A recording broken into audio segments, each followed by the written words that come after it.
आज हम इस वीडियो के अंदर वैदिक सभ्यता के बारे में बातचीत करेंगे, ठीक है।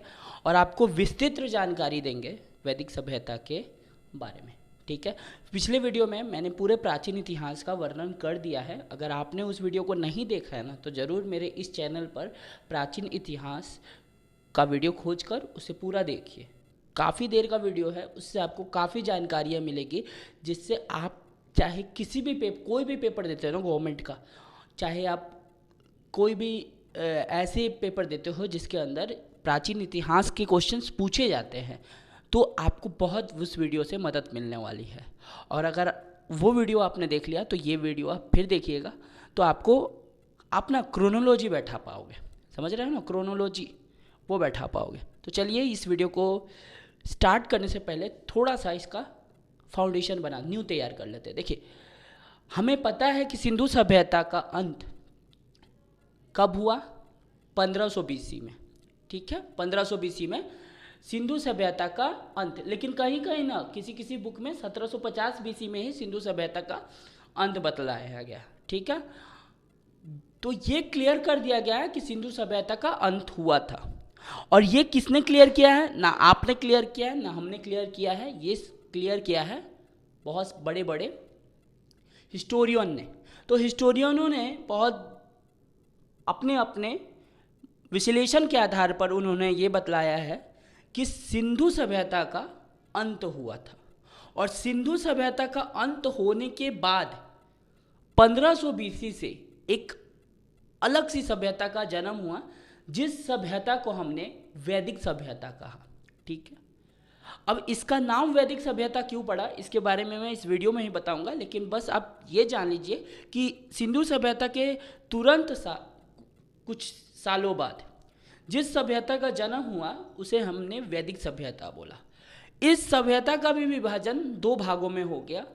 अब ये भाग कैसे विभक्त होते हैं उसके बारे में आप एक नॉर्मल तरीके से सोचिए कि अगर आपको बायोलॉजी पढ़ना है, ठीक है, अगर आप बायोलॉजी में खाली पेड़ पौधों के बारे में पढ़ रहे हो और एक लड़का दूसरा जगह बायोलॉजी पढ़ रहा है, तो वो उस बायोलॉजी के अंदर खाली एनिमल्स किंगडम के बारे में पढ़ रहा है। पढ़ दोनों रहे हैं बायोलॉजी, लेकिन एक प्लांट किंगडम पढ़ रहा है और एक एनिमल किंगडम पढ़ रहा है। तो एक कहेगा कि मैं बॉटनी का पढ़ रहा हूँ, एक कहेगा मैं जूलॉजी पढ़ रहा हूँ। क्यों? क्योंकि उसमें अलग के बारे में वर्णन है, उसमें अलग चीज़ों के बारे में वर्णन है।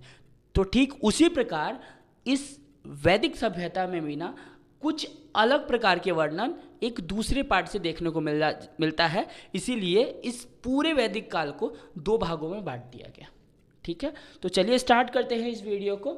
चलिए, तो सबसे पहला जो चीज़ आता है ना वैदिक सभ्यता में, तो वैदिक सभ्यता जो आता है वो आपका 1500 से लेकर पूरे 600 BC तक आता है। देखिए, कभी भी आपसे अगर कोई पूछेगा ना पूरे वैदिक सभ्यता कितने दिन चलता है, तो आप जवाब दीजिएगा ना कि भैया 1500 से लेकर पूरे 600 BC तक, कि वैदिक सभ्यता क्योंकि 1500 से लेकर 600 BC तक ही चला था। लेकिन वैदिक सभ्यता 2 भागों में विभक्त हो गया।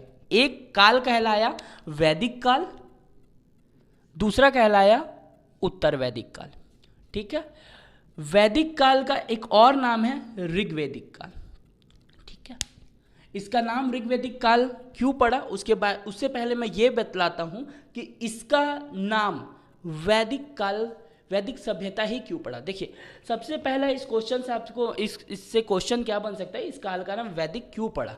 देखिए, क्योंकि इस काल में जो सामाजिक स्थिति थी, जो आर्थिक स्थिति थी, जो राजनीतिक स्थिति थी ना, उसके बारे में जितना वर्णन है ना, जितना भी वर्णन है वो वेदों में मिलता है, ठीक है। तो आप बोलेंगे कि भैया वैदिक सभ्यता के समय, जैसे आपने पढ़ाया था भैया कि आदि ऐतिहासिक काल में सिंधु सभ्यता है, और सिंधु सभ्यता में लिपि तो थी लेकिन वो चित्रात्मक थी जो पढ़ी नहीं गई। तो क्या इस सभ्यता में लिपि थी? तो मैं बोलूँगा नहीं, इस सभ्यता में कोई लिपि नहीं थी। तो फिर आप मुझसे फिर सवाल करोगे कि भैया जब आप कह रहे हो इसमें कोई लिपि नहीं थी, तो ये जो वैदिक काल की पूरी जो सामाजिक, आर्थिक, राजनीतिक जो तरीके हैं वो वेदों में कैसे वर्णन किया गया? कोई संकलन तो करा होगा ना, तभी ना वर्णन किया। तो नहीं बाबू, ये क्या किया गया ना कि जैसे मान लीजिए मैंने जो चीज़ें पढ़ी, जो मैंने सीखी, वो मैं अपने बच्चों को बतला दिया, ठीक है। बच्चों ने फिर सुना, उसको सुन के फिर उनके बच्चे जो हों उनको बतला दिया। तो इस प्रकार ये ज्ञान जो है ना वो एक वंश से दूसरे वंश तक चलते गया। और फिर जब एक ऐसा समय आया जब इस पूरे वैदिक काल में ना नगरीकरण होने लग गया, तो बहुत सारी चीज़ों का आविष्कार हुआ। उसके बाद आविष्कार के बाद लोगों की जो शिक्षित तो होने का जो प्रवृत्ति है ना वो बढ़ते गया। और उसके बाद इस पूरे ज्ञान का ना एक जगह में संकलन हुआ, एक मतलब एक बुक के तौर पे संकलन हुआ। उस बुक को ये हम लोग वेदों के नाम से जानते हैं, ठीक है। तो उसी वेदों में ही इनका वर्णन मुख्यतः रूप से देखा जाता है, इसीलिए इसका नाम वैदिक काल पड़ा। Got it? ठीक है। उसके बाद और खासकर पूरे वेदों में सबसे ज़्यादा जो इस कालखंड का वर्णन देखने को मिला है ना वो ऋग्वेद में मिला है, इसीलिए इस काल को ऋग्वेदिक काल भी कहते हैं, ठीक है। तो वैदिक काल जो है या ऋग्वेदिक काल जो है वो 1500 से लेकर 1000 BC तक चलता है, ठीक है। ठीक है, तो इस क्वेश्चन का आपको सॉल्यूशन मिल गया ना कि इस काल का नाम वैदिक क्यों पड़ा, मैंने बतला दिया बढ़िया से। बार बार अगर आपको समझ में नहीं आए तो पीछे कर करके देखिएगा वीडियो बढ़िया से, हैं, ठीक है। देखिए मैंने अभी बतलाया कि इस पूरे वैदिक काल के अंदर किसके बारे में वर्णन किया गया है? वेदों के बारे में, और कुछ खास वर्ग के बारे में वर्णन है इसमें। वो वर्ग आता है आर्य। ध्यान दीजिएगा, देखिए इन आर्यों के बारे में ना इस पूरे वैदिक सभ्यता के अंदर वर्णन किया गया था, ठीक है। तो ये माना जाता है कि जो ये आर्य है ना वो सेंट्रल एशिया से आए थे, ठीक है। तो अब इन आर्यों के बारे में थोड़ा सा पढ़ लेते हैं कि आर्यों की कोई लिपि नहीं होती थी, वह ज्ञान को सुनकर एक पीढ़ी से दूसरी पीढ़ी तक पहुंचाने का कार्य करते थे, इसीलिए इसे श्रुति साहित्य कहते हैं। हाँ, और एक बात और है कि जो ये साहित्य का संकलन होता था ना उसको श्रुति साहित्य इसलिए कहते थे कि सुन सुन के ज्ञान को अर्जित करके फिर बाद में संकलन कर लिया, उसे श्रुति साहित्य कहते हैं, देखिए, ठीक है।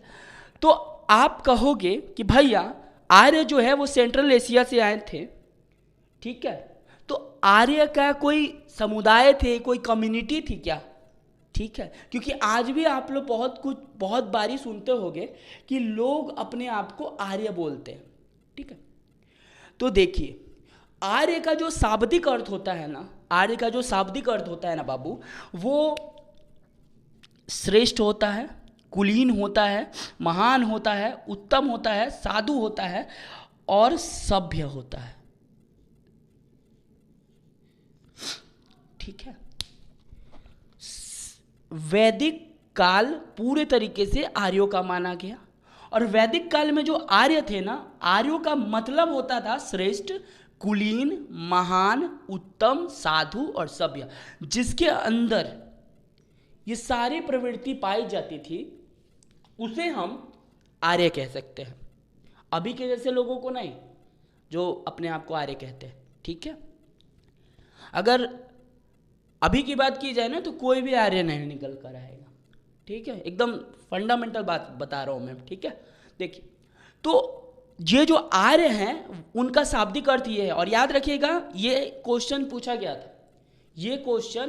था 2019, पेपर उठा के देख लीजिएगा, 2019 के यूपीएससी प्रीलिम्स का ये सवाल था कि वैदिक काल के समय जो आर्य थे ना उनका आर्यों का शाब्दिक अर्थ क्या है। तो उस ऑप्शन में ना ये दोनों मौजूद था, श्रेष्ठ कॉमा कुलीन, ठीक है। और उसके ऊपर नीचे विद्वान, पुरोहित और मैं बतलाता हूँ, मुझे याद है वो ऑप्शन। आखिरी ऑप्शन जो था विद्वान था, उसके ऊपर पुरोहित। सेकंड ऑप्शन था श्रेष्ठ और कुलीन, और उसके ऊपर था योद्धा। ठीक है, पहला ऑप्शन योद्धा, दूसरा ऑप्शन श्रेष्ठ कुलीन, तीसरा ऑप्शन आपका पुरोहित, और चौथा ऑप्शन आपका विद्वान। ऑप्शन ये सही था, लेकिन लोगों को लगा योद्धा सही है, क्योंकि आर्यों का मतलब योद्धा, तो उन्होंने योद्धा मारा, लेकिन एक्चुअल मीनिंग शाब्दिक अर्थ जो है वो श्रेष्ठ कुलीन निकल कर आया। तो देखते कैसे कैसे क्वेश्चंस पूछे जाते हैं वहाँ पे। वहाँ क्वेश्चंस आपके बहुत फैक्चुअल पूछे जाते हैं, बहुत कॉन्सेप्चुअल पूछे जाते हैं, जो कॉन्सेप्ट आप कभी फाइंड आउट सोच भी नहीं सकते ना, वैसे वैसे क्वेश्चंस वहाँ पूछे। कॉमन सेंस से तो कभी भी वो पेपर नहीं निकल सकता। ठीक है, बहुत सारे पेपर कॉमन सेंस से निकलते सकते हैं, लेकिन यूपीएससी कभी कॉमन सेंस से नहीं निकलता, वो हमेशा आपके हार्ड वर्क से ही निकलेगा। तो हमेशा वह हार्ड वर्क पे ही ध्यान दीजिए, तभी आप स्मार्ट वर्क कर पाओगे, अथवा नहीं। ठीक है, समझ गए ना मित्रों? हाँ, चलिए मित्रों यहाँ ध्यान दीजिए। ठीक, अब ये जो आर्य है ना, वो श्रेष्ठ और कुलीन कहे जाते हैं। बहुत लोग कहते हैं कि जो आर्य है वो एक प्रजाति है और एक नस्ल है, लेकिन आर्य एक प्रजाति नस्ल नहीं है, वो एक भाषा सूचक वर्ग है, कि उनकी कोई भाषा है, उनका कोई अर्थ है। ठीक है, उन्हें देखिए, आर्यों का जो वर्णन है ना पूरे ऋग्वेद के अंदर 33 बार हो चुका है। आर्यों का वर्णन 33 बार हुआ है वेदों के अंदर, 33 बार यूज किया गया है ऋग्वेद के अंदर ही, 33 बार यूज किया गया है आर्य शब्द का। ठीक है, लेकिन आर्य शब्द का जो मेन यूज किया है वो किया है मैक्स मुलर ने 1853 में सब पहली बार। ठीक है, तो कभी भी अगर आपसे सवाल कोई पूछता है कि पहली बार आर्यो शब्द का यूज किसने किया, तो आप जवाब दीजिएगा मैक्स मुलर ने। कब किया है? 1853 में। लेकिन याद रखिएगा कि ऋग्वेद में 33 बार यूज हो चुका है आर्य शब्द का। ठीक है, ये चीज हमेशा आप याद रखिएगा। ठीक है, तो आपको इतना समझ में आया कि नहीं आया? आप पक्का कमेंट लिखिएगा, और जब भी आप कमेंट लिखिएगा या तो इस वीडियो को अपने दोस्तों तक पहुंचाइएगा ना, तो बड़ा मज़ा आता है मुझे और बहुत मोटिवेट मिलता है। और हमेशा याद रखिएगा, जो भी चीज़ समझ में नहीं आया ना, ज़रूर लिखिएगा, ज़रूर कमेंट में। कुछ भी उल्टा फुल्टा कुछ भी गाली बकना गाली बकिए, लेकिन पढ़ाई कीजिए भाई, पढ़ाई कीजिए। पढ़ाई बहुत इंपॉर्टेंट चीज़ है, पढ़ाई कीजिए। आपको फ्री में मिल रहा है तो ये मत सोचिए कि वो चीज़ कंटेंट बेकार होगा या कंटेंट कहीं और से वो होगा। भाई साहब बहुत मेहनत लगा है इसको तैयार करने में, बहुत मेहनत। ठीक है, तो उसके बाद ध्यान दीजिएगा कि देखिए, वैदिक सभ्यता दो भाग में बांटा। वैदिक काल मैंने समझा दिया, जिसको ऋग्वैदिक काल भी नाम जानते हैं। अब उत्तर वैदिक काल को अलग क्यों किया गया? सबसे पहली बात देखिए, इसको अलग करने का सबसे व्यापक जो कारण था ना, वो लोहे की खोज था। ध्यान दीजिएगा, इसको अलग करने का सबसे बड़ा कारण कौन था बाबू? लोहे की खोज। लोहे की खोज इसी टेन्योर के मध्य में हुई थी।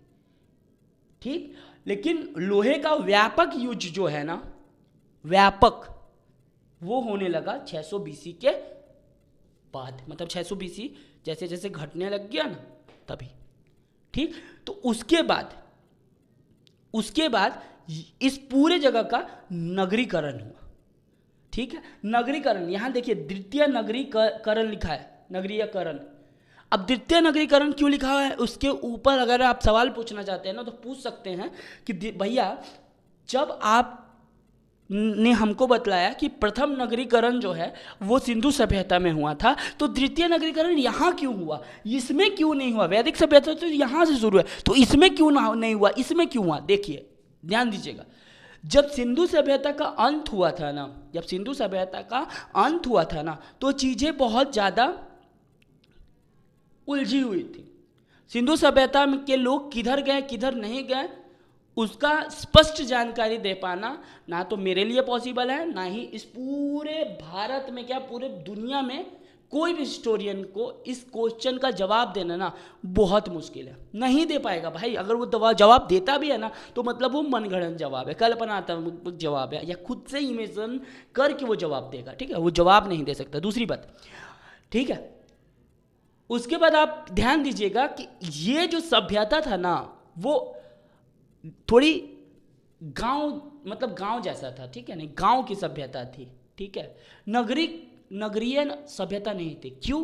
क्योंकि इस सभ्यता के अंदर ना किसी अन्य चीज का आविष्कार या कुछ जानकारी नहीं मिली, जिसके कारण हम इसको नगरीकरणीय सभ्यता बोल सके, ठीक है। लेकिन इस सभ्यता के अंदर ना हमें लोहे की जानकारी मिलती है। और लोहे की जानकारी कहाँ से मिलती है, ये ध्यान दीजिएगा। लोहे की जानकारी एटा जिला एक आता है उत्तर प्रदेश में, वो जगह का नाम है अतरंजी खेरा, और ये उत्तर प्रदेश में पड़ता है। याद रखिएगा, उत्तर प्रदेश में अतरंजी खेरा पड़ता है, एटा जिला भी उत्तर प्रदेश में पड़ता है। कितने लोग यहाँ एटा जिला से है बतलाइएगा, एटा जिले से यहाँ कितने लोग हैं, अटेंडेंस लगाइएगा, बढ़िया से अटेंडेंस लगा दीजिए कि एटा जिला के आप हैं, ठीक है। हो सकता है कि आप ये वीडियो बहुत दिन बाद देखें, हो सकता है कि अभी आप ये वीडियो ना देखें, बाद में देखें, लेकिन अटेंडेंस जरूर लगाइएगा, ठीक है। देखिए उसके बाद ये रीज़न से ही उत्तर वैदिक काल को विभक्त किया गया। देखिए दूसरा पहला रीज़न तो आपको पता चल गया कि भाई लोहे की खोज हुई। लोहे की खोज हुई ना तभी द्वितीय नगरीकरण हुआ, मतलब लोहे की खोज हुई और इसका व्यापक यूज होने लग गया, तो लोगों ने अलग अलग चीज़ों का आविष्कार करना, अलग अलग चीज़ें करना शुरू कर दिया, क्योंकि लोग अब स्मार्ट हो गए, ठीक है। उसके बाद देखिए महाजनपद का उदय हुआ, बौद्ध और जैन जो है ना धर्म का विकास हुआ। देखिए जो ट्रांजिशन हुआ था ना सिंधु सभ्यता से वैदिक सभ्यता में, वो पूरे तरीके से ट्रांजिशन देखने को मिला कि पूरे लोग ही बदल गए, ठीक है। लेकिन यहाँ पे ना लोग नहीं बदलेंगे, अब लोग नहीं बदलेंगे। वैदिक सभ्यता से ना दूसरी सभ्यता में जब भी हम कदम रखेंगे ना, दूसरी सभ्यता में जब कदम रखेंगे यानी महाजनपद में जब जाएंगे ना, तो महाजनपद में जाने के बाद चीज़ें जो है ना वो सभ्यता बदलेगी नहीं, वहाँ पर आपका जो समाज है वो बदल जाएगा। कि समाज हो सकता है कि अभी जिस विकास पर समाज टिका है उससे ज़्यादा विकास हो जाएगा बाद में महाजनपद के समय में, ठीक है। लेकिन अब सभ्यता नहीं बदलेगी। जैसे सिंधु सभ्यता से वैदिक सभ्यता का जो परिवर्तन देखा गया ना, तो अब वैदिक सभ्यता से महाजनपद सभ्यता में सभ्यता नहीं बदली, यहाँ समाज का परिवर्तन देखने को मिलता है। समझने की कोशिश कीजिएगा, ठीक है। इतना आपको समझ में आया कि नहीं आया, आप मुझे ज़रूर कमेंट में करके बतलाइएगा कि समझ में आया कि नहीं आया, ठीक है। तो मैं इसके बाद तुरंत बाद ही एक वीडियो अपलोड करूंगा जो कि महाजनपद से रिलेट होगा, और उसमें मैं पूरे तरीके से आपको बतलाऊंगा कि 16 महाजनपद कहाँ कहाँ के महाजनपद थे, कौन कौन से महाजनपद हमारे भारत के बाद जो बाहर हैं वो स्थित हैं, ठीक है। और 16 महाजनपदों का जो वर्णन है वो कहाँ देखने को मिलता है, ठीक है। तो बने रहे जीएस ज्ञान कोश के साथ, मिलते हैं दूसरे वीडियो में, तब तक के लिए जय हिंद।